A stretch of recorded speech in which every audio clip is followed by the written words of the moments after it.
Mateus 28, do 16 ao 20, diz o seguinte: E os 11 discípulos partiram para a Galiléia, para o monte que Jesus lhes designara. Quando o viram, adoraram-no, mas alguns duvidaram. E aproximando-se, Jesus falou-lhes: Toda a autoridade me foi concedida no céu e na terra. Portanto, ide fazer discípulos de todas as nações, batizando-os em nome do Pai, do Filho e do Espírito Santo, ensinando-lhes a obedecer a todas as coisas que vos ordenei. E eu estou convosco todos os dias, até o final dos tempos. Amém? Irmãos, essa ordem de nosso Senhor Jesus Cristo foi dada aos apóstolos, que eram a liderança da igreja no primeiro século, e eles deveriam fazer discípulos de Jesus Cristo em todas as nações e ensinar aos demais discípulos a fazer a mesma coisa. E isso perdurou e deve perdurar até que Jesus Cristo volte, tá? Então nós, ainda discípulos de Jesus, devemos fazer discípulos dele em todas as nações, não discípulos nossos, mas discípulos de Jesus. Nós fazemos isso na nossa casa, por onde a gente caminha, né, pregando a palavra, onde a gente trabalha, onde a gente estuda, onde a gente congrega, e enviando missionários para onde a gente não pode permanecer. Mesmo que em alguns lugares a gente possa ir para fazer um avanço evangelístico e tal, se a gente não pode permanecer lá, devemos enviar missionários, sobretudo aqueles lugares onde Jesus ainda não foi anunciado. Esse é o padrão bíblico, esse é o padrão que a igreja adotou depois por meio do apóstolo Paulo. Algumas vezes essa passagem é compreendida apenas como uma passagem que deve nos estimular a enviar missionários, mas não é só isso, tá? E nem sempre é isso. A nossa obrigação é de fazer discípulos, seja como for, tá? E esse personagem histórico que nós vamos ver um pouco sobre ela hoje, né, Susannah Wesley, ela nunca foi missionária, ela nunca foi enviada a um campo missionário como a gente conhece hoje missões, como a gente escuta falar. Ela nunca pastoreou uma igreja também, tá? Mas ela fez discípulos. E os discípulos dela fizeram muitos discípulos. E essa mulher teve um papel fundamental na época em que ela viveu e nos anos seguintes, tá? Então vamos ver um pouco, eu coloquei o título aí, né? Susannah Wesley e a educação cristã. Vou olhando aqui, vou virar um pouco. Bem, não sei se dá para enxergar, aí? Dá uma lula aí. Tentei ser na posição de avó de igreja. Bem, quem foi essa mulher, né? Quem foi Susannah Wesley? Bem, Susannah Annesley era o primeiro nome dela, tá? O nome de solteira. O Annesley é do pai, é o sobrenome do pai. Ela nasceu em 20 de janeiro de 1669 em Londres, na Inglaterra. Então Susannah, com 2 N's mesmo, foi uma inglesa que viveu aí entre os séculos 17 e 18. 1669 ela nasceu e ela morreu bem longeva, tá? Ela ficou muito famosa pelo sobrenome do marido, sobrenome que ela adquiriu só após o casamento, o que aconteceu aos 19 anos. Ela casou-se aos 19 anos com um pastor chamado Samuel Wesley. Então hoje a gente conhece muitos Wesleys, né? Eu já conheci vários Wesley, tenho amigos chamados Wesley, John Wesley, já tive alunos Wesley, e hoje no Brasil e em outras partes do mundo Wesley virou nome, primeiro nome, mas originalmente Wesley era o sobrenome de uma família da Inglaterra, tá bom? Então Susannah casou-se com Samuel e ficou aí Susannah Annesley Wesley. Ela foi mãe de 19 filhos, ela teve 19 filhos, infelizmente nem todos se criaram. Alguns de vocês estão vendo, naquela época, gente, se o casal fosse fértil, era filho todo ano. Não existiam os métodos anticoncepcionais que existem hoje, né? Só existia um. Não precisa dizer qual era, né? Mas ela teve 3 homens: Samuel Wesley Jr., Charles Wesley e John Wesley, que ficou mais famoso, John ou João, tá? Eles tiveram, Susana e Samuel tiveram mais 7 filhas, 7 mulheres, todas são mais novas pelo que eu entendi, e eles tiveram outros 9 filhos entre homens e mulheres que morreram ainda na infância. Então Susana teve 19 filhos, mas criou 10, 9 morreram ainda na infância. Assim como era comum ter muitos filhos naquela época, aliás, não somente naquela época, no século passado também, os meus avós tiveram muitos filhos, né? Uma avó minha teve 10, 11 filhos, 6 se criaram, acho que foi, a outra, eu não sei quantos filhos teve, mas acho que teve mais de 6 também, tá? Então, assim como era comum que algumas pessoas, obrigado, tivessem, não, aqui é melhor, eu sou meio cego, aí tá bom, obrigado. Susana teve 19 filhos, 10 se criaram, tá?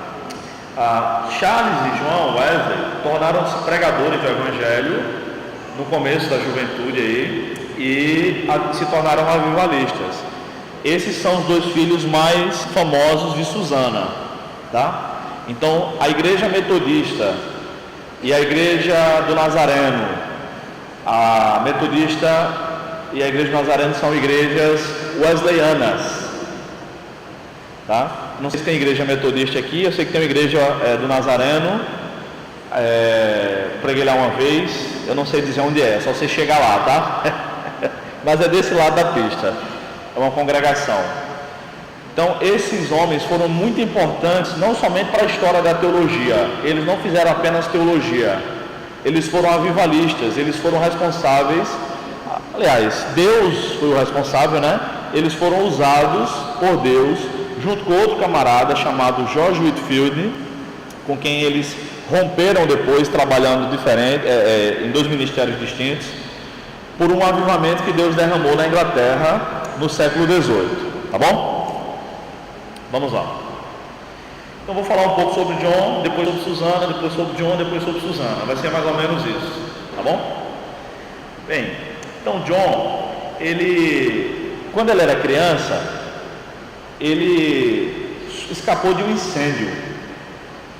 Eles moravam numa casa de primeiro andar e houve um incêndio, a família Wesley, na casa da família Wesley, e quando eles estavam contando os filhos, perceberam que faltava um, e era João, que era pequenininho nessa época. Foram até lá, conseguiram resgatar, no meio do fogo, os historiadores dizem que foi algo miraculoso, tá? O resgate dele, e ele foi tido pelos seus pais como que um tição tirado do fogo, né? Baseado numa passagem de Zacarias capítulo 3, tá? E Susana entendeu aquilo como um sinal da parte de Deus, que ela deveria ter um cuidado especial com João, que Deus provavelmente teria algo maior na vida dele quando ele crescesse. Bem, é aquela coisa, aquele sexto sentido que só mulher tem, parece que mãe tem, né? Você sabe que praga de mãe pega, né? E às vezes nem é praga, é desobedecer a mãe, né? Meu filho, não vá para tal lugar, você vai. Eu já levei muitas quedas de bicicleta, já me arrebentei e tal, porque eu fui a lugares que minha mãe disse não vá, né? Bem, sei lá o que aconteceu, mas eu sei que ela entendeu que Deus tinha uma obra especial na vida de João. E João cresceu, se tornou um pregador na Inglaterra, foi para os Estados Unidos, pregou lá no lugar, mas ele teve problemas, porque ele era muito conversador com as mulheres. Obrigado, Alex. Ele era muito conversador, então gerou muito ciúme entre os homens. Essas mulheres eram casadas e ele era solteiro, e expulsaram ele dos Estados Unidos. Ele voltou então para a Inglaterra, e quando ele estava voltando para a Inglaterra, uma viagem de navio, isso é 1700 e alguma coisa, gente, tá? Pouco tempo antes de 1738 aí. Quando ele estava voltando para a Inglaterra, o navio, parecia que o navio ia afundar. eles passaram por uma grande tempestade e ele ficou morrendo de medo de morrer e ir para o inferno. Havia um grupo de crentes lá chamado de morávios. Era um grupo de cristãos que teve origem na Alemanha 10 anos antes, 11 anos antes disso aí acontecer, tá? E esse grupo, esses irmãos morávios, a Morávia era numa região mais ou menos do que hoje nós chamamos de Alemanha. Enquanto João estava morrendo de medo de morrer naquele naufrágio que era iminente, os morávios estavam cantando hinos, tipo no filme Titanic. Lembra do Titanic? Tinha um grupo de crentes tocando lá, cantando e tal. Pronto, os morávios estavam tranquilos. Aí João chegou até eles e perguntou: por que vocês estão tão tranquilos? Vocês estão vendo que o navio vai afundar? Aí eles disseram: se o navio afundar, nós vamos para o céu, nós vamos nos encontrar com Jesus Cristo. Você não entrega a sua vida para Jesus por quê? Ele ficou encasquetado com aquilo, ficou calado, não morreram, voltou para a Inglaterra. Um belo dia, ele foi convidado a participar de um culto. E o culto daquela época era bem diferente do culto de hoje, aqui no Brasil. Quando ele chegou no culto, ele não queria ir não, mas ele deu a palavra e ele foi. Era numa casa. Quando ele chegou lá, os irmãos estavam lendo um comentário que Martinho Lutero havia escrito há 200 e poucos anos sobre a carta aos Romanos, a carta de Paulo aos Romanos. Os irmãos estavam lendo esse livro. E eles estavam lendo o prefácio do comentário de Lutero à carta aos Romanos. Quando ele ouviu Lutero explicar, as palavras de Lutero, né? Explicar sobre a justificação pela fé, que a gente é salvo pela fé, pela graça mediante a fé e tudo mais, ele disse que sentiu o coração estranhamente aquecido. E naquela época era muito comum que homens e mulheres tinham diários, e ele escreveu no seu diário em 24 de maio de 1738, que sentiu seu coração estranhamente aquecido. E esse é o dia que é considerado o dia da conversão de John Wesley, após ter sido missionário. Depois daí, tudo foi diferente na vida dele e na Inglaterra da sua época. Ele foi, então, pediu permissão para pregar na igreja anglicana no seu país, o que foi negado. Não, você é muito jovem para pregar, você não vai pregar aqui, você já voltou do campo missionário, você não dá para coisa. E ele saiu dizendo: minha paróquia é o mundo, e foi pregar nas ruas. Vamos lá. Como resultado desse avivamento, que durou aí aproximadamente 50 anos, o ministério de John Wesley, ele trabalhou junto com seu irmão, Charles Wesley. Charles Wesley foi usado por Deus, ele era cantor e compositor. Ele foi usado por Deus para compor mais de 6.000 hinos. 6.000 hinos. Vocês usam o cantor cristão aqui? Usam pouco. Quantos hinos tem no cantor cristão? 500 e pouco? Pronto. Alguém tem um cantor cristão aí? Tem algum batista de verdade aqui? Olha aí, irmão, por gentileza. Quantos hinos tem aí no cantor cristão? Olha aí, por favor. Ela se empolgou, né? Olhou. 581, né? Estava comemorando, porque é uma batista de verdade, né?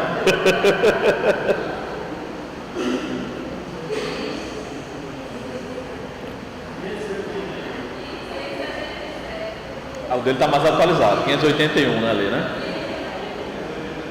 Bem,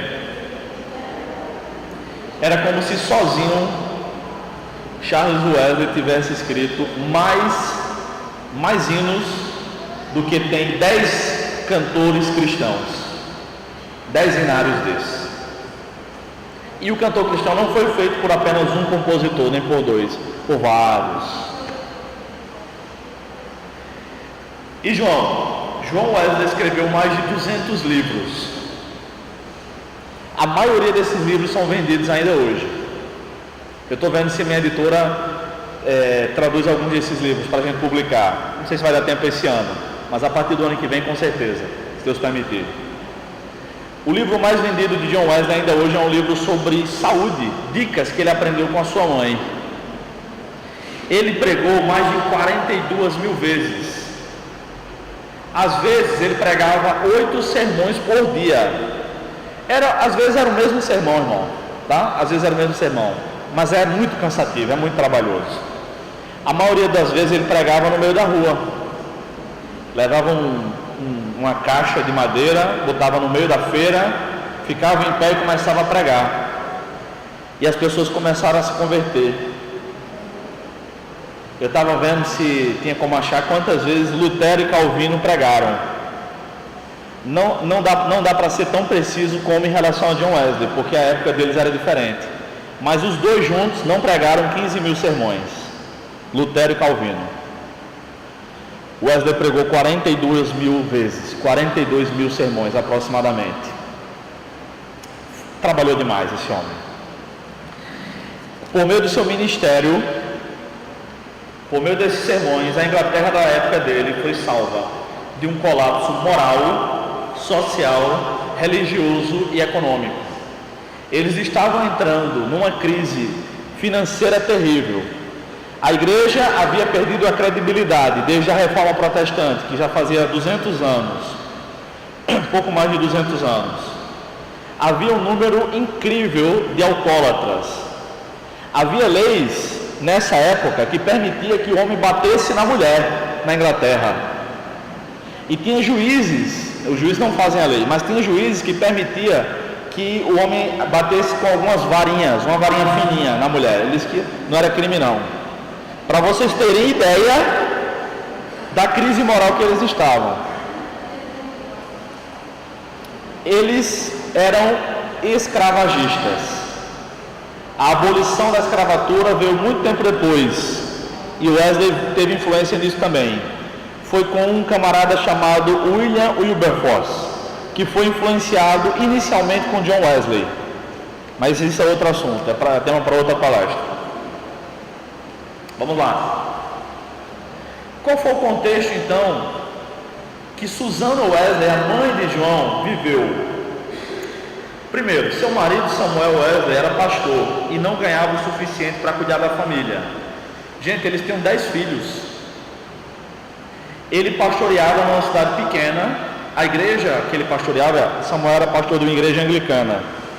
Ele pastoreava uma igreja pequena que não tinha condições de sustentar toda essa garotada. Então, depois de conseguir um cargo melhor, Samuel passou a viajar. Ele se tornou um líder na igreja anglicana, na denominação, e por conta do salário, ele se ausentou da sua cidade. E ele viajava muito. Aí a igreja anglicana mandou outro pastor para a cidade onde eles moravam, onde os Wesley moravam, e esse pastor que assumiu a igreja lá não sabia pregar. O que é que Susana fez? Ela levou os filhos para a igreja, os 10, ou sei lá quantos, né, que estavam vivos nessa época, ouviu o sermão do pastor, e tinha 20 pessoas ouvindo o sermão do pastor. Dava 20 pessoas quando esse pastor pregava. E ela disse: não vou criar meus filhos ouvindo esse tipo de pregação fraca. Ela chamou de sopa fraca, sopa rala. Não vou criar meus filhos ouvindo isso. Eu prego melhor que isso. E começa aí a história de Susana Wesley e a educação de seus filhos. Uma mulher no século XVIII que era pregadora. Ela então foi para casa, não voltou à igreja e começou a fazer cultos em casa, onde ela pregava. Na casa dela, era ela, 10 filhos e um ajudante que ela tinha em casa. A ajudante começou a chamar as amigas. Os filhos começaram a chamar os vizinhos e os amigos. Enquanto o pastor pregava na igreja, tinha 20 pessoas ouvindo o sermão dele. Enquanto Susana pregava em casa, tinha 200 pessoas ouvindo. Não é um número arredondado, era em torno de 200 pessoas mesmo. Mais de 200 pessoas. E aquilo gerou muito problema. Você imagina, na Inglaterra do século XVIII, isso. Uma mulher que não era ordenada, aliás, não havia pastoras ordenadas naquela época. Então, o pastor da igreja mandou uma carta para o marido de Susana: bota a sua mulher no cabresto. Essa mulher é uma rebelde, ela não está trazendo seus filhos para a igreja e ainda está se rebelando, fazendo cultos em casa.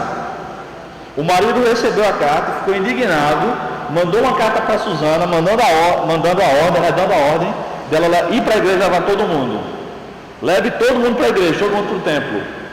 Ela disse: não vou me submeter a isso, porque eu preciso fazer discípulos de Cristo. E não dá para ser discípulo de Cristo ouvindo as pregações do pastor fulano de tal, que era o pastor daquela época. Irmãos, muito tempo depois, no século passado, aliás, surgiu também um pastor inglês, chamado João também, John Stott. Alguns aqui devem conhecer os livros dele. E John Stott escreveu em um de seus livros o seguinte: sermãozinho produz cristãozinho. Pregação fraca, inadequada, com pouca base bíblica ou sem explicar a Bíblia. Pregação nada mais é do que a explicação da Bíblia. Produz cristão fraco, inadequado. Esse foi o contexto dela. Então, ao final de sua vida, Susana tinha observado como ela tinha educado seus filhos, e ela tinha 15 princípios para a educação dos filhos. Você imagina, ela criou os filhos praticamente sozinha, porque o marido vivia viajando. Vamos dar uma olhada nos princípios de educação que ela elaborou, e ela conseguiu. Ela não foi uma demagoga, ela elaborou isso aqui e seguiu isso. Primeiro, ela dizia: ensina seus filhos a conhecer, amar e servir a Deus e a Cristo como seu Salvador e Senhor. Então, a primeira pregadora do Evangelho para aquelas crianças, as primeiras pregações, foi a própria Susana quem fez. Foi ela quem lhes apresentou Jesus e a salvação. E ela ensinava que os filhos tinham que amar a Deus. Número 2, com amor, sabedoria e firmeza, quebranta a natural necessidade de todo filho, assim ajudará a salvação de suas almas. Então ela está falando da inclinação que as crianças nascem para o mal. Todos nós nascemos em pecado. Aquela criancinha, o bebezinho, por mais fofinho que seja, é um fofinho pecador. Toda criança nasce com um pecado, que nós chamamos na teologia de pecado original, o pecado que herdamos dos nossos pais, desde Adão.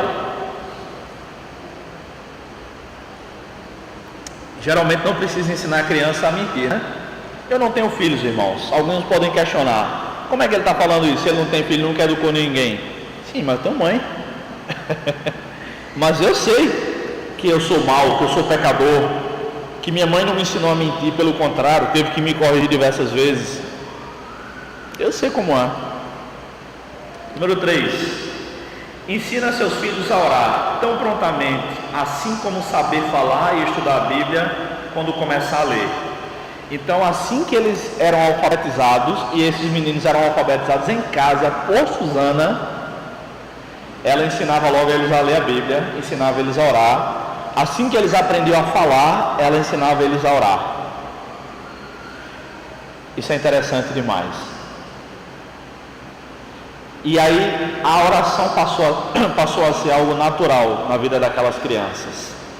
Número 4, forme bons hábitos em seu filho, assim formarás nele um caráter íntegro para toda a vida.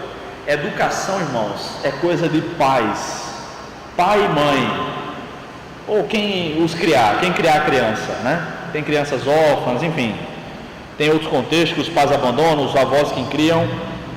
São essas pessoas quem educam. Professor não é educador. Eu sou professor há 11 anos. Professor não é educador. Professor não é monitor, não é facilitador. Isso aí são nomes que a pedagogia moderna está utilizando até para mascarar a função dos pais. Educação é coisa de pai e mãe. Quem me educou, nenhum professor me educou, nem nenhuma professora. Eles me alfabetizaram, me ensinaram matemática, o que eu consegui aprender, que foi muito pouco, as outras matérias, enfim. Quem me educou foram meus pais e meus avós, particularmente. Eles me ensinaram o que é que se deve fazer e o que é que não se deve fazer. Instrução formal eu aprendi na escola, no seminário, na faculdade e lendo livros. Mas eu fui educado pelos meus pais e pelos meus avós. Número 5. Elogie qualquer esforço de seu filho em portar-se bem, mesmo que não faça totalmente. Então ela já usava esse recurso que é considerado muito moderno no século 17 a 18. A criança fazia uma coisa boa, parabéns. Quantos desenhos garranchos eu não lembro de ter feito, e aí minha mãe, eu não sei desenhar até hoje, né? Tem gente que aprende a desenhar, tá muito bonito, parabéns, muito bem, continue assim. É assim, né? Ela fazia assim. Alguém que educou 10 filhos, teve 19 e educou 10. Número 6. Faça que aprendam a respeitar a propriedade de seus irmãos e das demais pessoas da família. Então Susana não permitia que os seus filhos pegassem um centavo que fosse dos irmãos ou dos pais. Está em cima da prateleira lá um dinheiro, não podia pegar, não podia. Ela não permitia. E aí ela dava o dinheiro para cada um, à medida que eles foram crescendo e tinham condições de saber utilizar. Número 7. Cumpra as promessas, porém nunca o suborne com falsas ofertas, nem os intimides com ameaças falsas. Eu acho interessante, porque a maioria das primeiras mentiras que a gente escuta são dos nossos pais, né? Na volta a gente compra. Se você comer isso aqui, nós vamos levar você para passear em tal lugar. São mentiras, irmãos. São mentiras, né? Não vai doer nada. Aliás, foi feita uma pesquisa há alguns anos sobre as 10 mentiras mais contadas no mundo. E a mentira mais contada é não vai doer. Eu tive que fazer muito exame de sangue quando era criança. E tomava as vacinas que na época eram com aquela pistola, né? Até os 5 anos de idade. E eu sabia que minha mãe estava mentindo. Não vai doer. E dói. Aquele negócio, aquele troço dói. Fura, dói e acabou-se, né? Então ela não mentia para as crianças. Não mentia para as crianças. Ensinava que não deveriam mentir. Nem subornar. Eu lembro que eu era ruim de garfo. Muito ruim. E minha mãe dizia: se você comer, leva você para passear. E tem um parque na Lagoa. Eu passei na Lagoa de manhã, no Big Park. Enfim, eu tive que apanhar também, muito para comer. Eu não julgo minha mãe por isso. Era comer ou morrer, né? Hoje a nutricionista está cuidando melhor, né? Número 8. A nutricionista é minha esposa, tá, gente? Não permitas que seus filhos comam entre as refeições, nem que comam muitas guloseimas. Eu não faço ideia de como ela conseguia fazer isso, mas ela fazia isso com 10 crianças. Ela fazia isso. Até porque eles eram pobres, né? Se desse para um, acho que tinha que dar para todo mundo, né?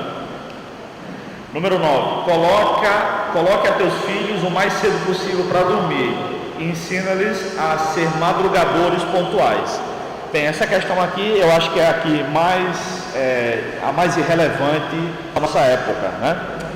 Por exemplo, eu tenho muitos amigos que são pastores. E eu lembro de um deles, que tem uma menininha, uma criancinha, que deve estar hoje com 4 ou 5 anos de idade, 5 anos mais ou menos, e ela dorme muito tarde. O pai é pastor, sai da igreja muito tarde. A mãe ajuda na igreja, trabalha na igreja. A avó, com quem ela mora também, e a tia, trabalha na igreja também. Ela não tem com quem ficar em casa. Não tem como essa criança dormir cedo. E ela não gosta de dormir cedo. Hoje a gente sabe que há pessoas que são mais diurnas, matutinas, né, de manhã, e noturnas. Não é isso? Alguns de vocês são mais noturnos, outros são mais matutinos. Ou seja, tem gente que já acorda pronto para viver. Não é isso? Quem é assim aqui? Já acorda pronto. Só Manuela, Alex, poucos. Quem está mais esperto à noite? Eu estou mais esperto à noite. Renato, que chegou agora, de Natal. Ainda bem, né, que aí não dirigiu com sono, né, suponho. Mas naquela época, eles não tinham a questão da luz que nós temos hoje. As crianças era bom que fossem para a cama cedo mesmo. Número 10. Esse foi o que mais me chamou a atenção. Ensina seus filhos a... Não foi isso. Tomar seus remédios sem chorar ou protestar. Então ela ensinava a importância dos remédios. Criança adoece, adulto adoece, todo mundo tem que tomar remédio uma hora ou outra. Então ela não deixava as crianças chorar para tomar remédio. Ela ensinava que com o remédio eles iam ficar bons. Ela conseguia. Depois a gente vai ver por que ela conseguia fazer essas coisas, tá bom? Número 11. Ensina seus filhos a não chorar ruidosamente. Nem lhes dê nada, esse aqui que mais me chamou a atenção. Nem lhes dê nada por haverem chorado. Dá-lhes somente o que pedirem cortesmente.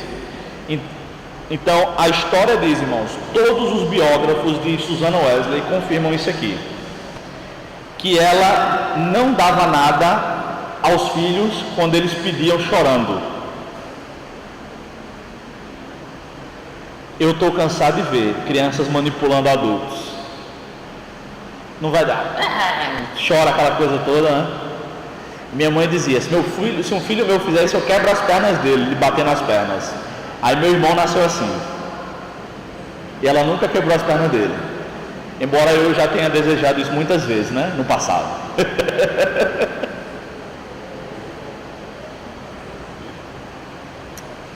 Susana conseguia.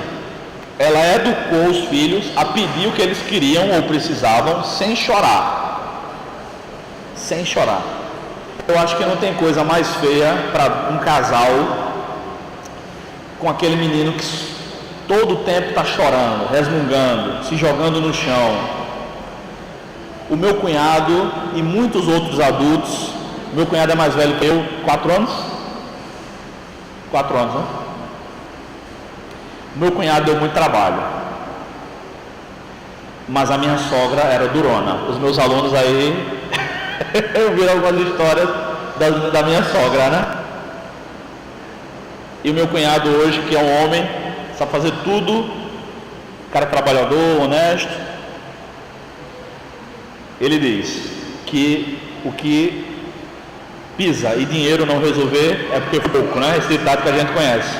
E ele apanhou muito, até se endireitar. A minha sogra também tem uns métodos bem eficazes. Depois a gente pode conversar, tomar um cafezinho e explicar. Número 12. Infunde-lhes que primeiro do que as diversões estão os deveres da escola. Então primeiro as crianças tinham que fazer as atividades da escola, depois é que elas podiam brincar. Número 13. Nunca deixes passar um ato reprovável sem castigar devida e oportunamente, porém não com ira, senão com justiça e com amor. Então Susana não deixava passar nada, ela era rigorosa, ela ia e castigava os filhos, punia. Mas ela dizia que não era para fazer isso com aquele ódio que às vezes os pais fazem, né? Bate no filho como quem está batendo um adulto, por causa da raiva que tem, né? Acho que todo mundo aqui já deve levar pelo menos uma pisa assim, né? Eu já levei algumas. Não julgo meus pais. Eu merecia apanhar, merecia. E na verdade provérbios bíblicos, tem um provérbio que diz assim, que quem odeia seu filho não bate nele. Lembram disso? Quem odeia seu filho não bate. E aí vem até alguns cristãos. Vocês conhecem Super Nani, né? Super Nani todo mundo conhece. Ela é crente, mas eu gostaria de, quem sabe, me encontrar por aí com ela em algum aeroporto ou em alguma igreja e perguntar por que ela defende que não se deve bater nunca numa criança, se a Bíblia ensina que deve se bater em algumas ocasiões, né? Então alguns crentes dizem que não deve bater numa criança nunca. A Bíblia diz que deve bater em algumas ocasiões, tá bom? E aí o que é que a galera que distorce os valores da família fez? Criaram a lei que chamaram lei da palmada, que não deve espancar a criança. Gente, palmada não é espancamento não. E aí eu não sei se é a mesma lei, mas criaram uma lei também relacionada a isso, a bater nos filhos, e chamaram de lei Menino Bernardo. Acho que é a mesma lei, né? Gente, o menino Bernardo não levou uma surra não. Ele foi assassinado pelo pai. Veja como é a distorção das coisas. Não tem nada a ver uma coisa com a outra, tá? Aliás, até a disciplina de Deus, de acordo com Hebreus capítulo 12, ela é comparada com a disciplina dos pais aos filhos. Depois de uma olhada em Hebreus 12, do 5 ao 8, tá? A carta aos Hebreus diz assim: assim como nossos pais nos disciplinavam quando éramos criança, o Senhor também pune a todo aquele que recebe por filho. E se você está sem a disciplina do Senhor, é porque você não é filho, mas é bastardo. Então Deus também nos dá umas palmadinhas. Número 14: não os castigues por uma falta que hajam confessado e da qual se tenham arrependido, assim evitarás muitas mentiras. E aqui, a número 15 também está relacionado ao castigo. Nunca castigues a um filho duas vezes pela mesma falta. Uma vez castigado, perdoa e esquece. Então, Susana punia os filhos, educava, instruía, mas quem confessasse o erro, ela não punia, ela não batia, ela elogiava, porque a pessoa estava agindo com verdade e com integridade. E aí ela dava aquela lição de moral, e muitas vezes é mais eficaz do que uma surra, e fica na consciência mais do que uma surra, não é isso? Muito bem, vamos ver quais foram os resultados do trabalho de Susana. Bem, em primeiro lugar, ela orava por todos os filhos diariamente. Está dando para enxergar? Todas as tardes, Susana tinha uma cadeira na sala, onde ela se cobria com um lençol, na sala mesmo, perante os filhos, enquanto alguns deles os menores estavam brincando dentro de casa, e os maiores, os grandinhos, estavam brincando na rua, e ela passava 1 hora orando. 1 hora, todos os dias. Então não tem método melhor para qualquer coisa que seja, para a educação de filhos, para o que quer que seja, do que a oração, irmãos. Susana era uma serva de Deus. Ela orava, ela não orava e lia a Bíblia nesse tempo não, ela só orava nesse tempo. Ela estudava a Bíblia e muitas outras coisas em outros horários. Número 2, ela ensinou a Bíblia, bons modos, teologia, línguas bíblicas, hebraico e grego, línguas estrangeiras como francês, e dicas de saúde a todos os filhos. Ela não tinha formação universitária, ela aprendeu sozinha lendo em casa. Ela aprendeu grego bíblico, hebraico bíblico, francês, teologia, e dicas de saúde, de alimentação, de caminhada, de exercício físico, como fazer para aguentar. O John Wesley morreu com quase 90 anos pregando. Como fazer para aguentar a rotina de trabalho. Ela dava dicas do horário de dormir, do quanto tempo eles deveriam descansar, o que eles deveriam comer para ter mais energia. Já pensou? Quando João, antes disso, todos os filhos tinham um horário com Susana, uma vez por semana, que dava 2 horas. Então ela tinha 2 horas por semana para ensinar tudo isso aos filhos individualmente. Claro, ela fazia os cultos em casa, ela ensinava enquanto conversava na mesa, enquanto fazia os afazeres domésticos, que nem a gente faz em casa, não é isso? Mas toda semana ela reservava 2 horas para cada um dos filhos e ensinava o que eles precisavam aprender. e ela respeitava o tamanho e a capacidade mental de cada um dos filhos. E ela passava exercícios de Bíblia, teologia, línguas estrangeiras e línguas bíblicas e tudo mais. Com John Wesley era na quinta-feira à noite. Então ele levava as dúvidas, e ele não tirava as dúvidas de teologia com o pai, que era pastor, mas com a mãe, que era superdotada. Qual o problema? Quando John Wesley chegou à faculdade, ele estudou em Oxford. Os 3 filhos mais velhos só foram para a faculdade.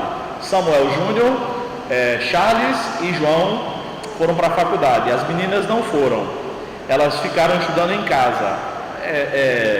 Elas não devem ter ido por condições financeiras e porque também elas casavam cedo naquela época, tá? Mas quando João chegou à faculdade, com 17 anos, ele lia o Novo Testamento em grego, na língua original. Eu fui para o seminário, estudei grego no seminário, fiz um mestrado em Novo Testamento, já dou aula de teologia há 11 anos e não leio o Novo Testamento em grego. Eu uso programas de computador, alguns dicionários, consigo fazer uma tradução aqui e acolá. John Wesley lia o Novo Testamento em grego. Quem ensinou grego bíblico para ele? Adivinha? Susana em casa. Susana trocou cartas com os filhos enquanto estavam na faculdade e também com as filhas casadas, tá? E os aconselhou sobre todos os aspectos da vida por meio dessas cartas. Muitas dessas cartas estão preservadas. Eu vou ver se traduzo e publico algumas dessas cartas de Susana Wesley no ano que vem, para a gente ver como é que ela instruiu os filhos. Charles e João criaram na faculdade o Clube da Santidade. Era antes da ABU existir, antes da MPC, da CRU, Cruzada Estudantil. Eles criaram isso aí, Clube de Santidade. Era um grupo de universitários que se juntava para ler a Bíblia e orar. Aí eles foram chamados de metodistas, porque eles agiam com disciplina em tudo, tinha regras para tudo: o horário dos encontros, o lugar, as atividades que cada um faziam. Com quem eles aprenderam esses métodos? Com Susana. É por isso que Susana Wesley é chamada de a mãe do metodismo. Ela não fundou uma igreja e disse: aqui está a igreja metodista. Não. Ela foi a mãe de John Wesley. E na teologia wesleyana, da teologia wesleyana veio a igreja metodista, a igreja do Nazareno, da qual faço parte, e outras igrejas menores.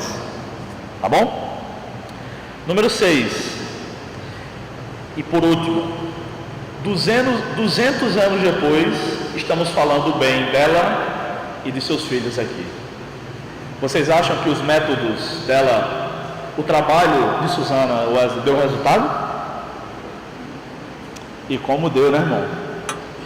A Inglaterra foi salva e todos os antropólogos e sociólogos que estudam, cristãos ou não, tá? Que estudam a Inglaterra do século XVIII, atribuem a prosperidade daquele país e do Reino Unido como um todo, principalmente ao avivamento wesleyano. Começou dentro de casa. Começou com a mãe pregando para os filhos. Ela ensinava eles a ler, ensinava a Bíblia, ensinava eles a orar. E aí Deus escolheu 2 de seus filhos para dar seguimento àquela obra. Deus seja louvado. Ela alcançou o objetivo, irmãos, de fazer discípulos. Ela fez 10 discípulos, pelo menos, diretamente, os quais fizeram milhões e milhões de discípulos. E a tradição wesleyana chegou até nós hoje. Estamos aqui conversando sobre os métodos dessa mulher. Agora, Susana enfrentou dificuldades. Ela era pobre, o marido trabalhava viajando. Ela não teve o apoio do marido em muitas questões. Teve uma época que ele foi preso, porque não tinha dinheiro para pagar as contas. Sim, mas ela orava todos os dias, e Deus a sustentou. E Deus sustentou seus filhos. E são hoje um exemplo para a história do cristianismo. Irmãos, espero que esta história, a história de Suzana e a educação de seus filhos, sirva de inspiração para todos nós. Que Deus nos abençoe. Vamos orar? Deus amado, louvado seja o teu nome. Obrigado, Pai, por ter levantado Suzana, Wesley na sua época. Obrigado por ter levantado aqueles 2 garotos lá em Oxford. E pelo trabalho que o Senhor fez pela vida deles, através da vida deles. Deus, te louvamos pelos milhões de almas que foram alcançados até aqui, pelo trabalho deles. E te pedimos que o Senhor tenha misericórdia da nossa casa. Que o Senhor abençoe aqueles que são pais. Que o Senhor abençoe aqueles que, como eu, ainda não sou, mas os filhos que o Senhor nos dará sejam bênção para a glória do nome de Jesus. Deus, dê discernimento a todos nós, para que possamos sempre viver nos teus caminhos. Em nome de Jesus, Senhor. Amém. Irmãos,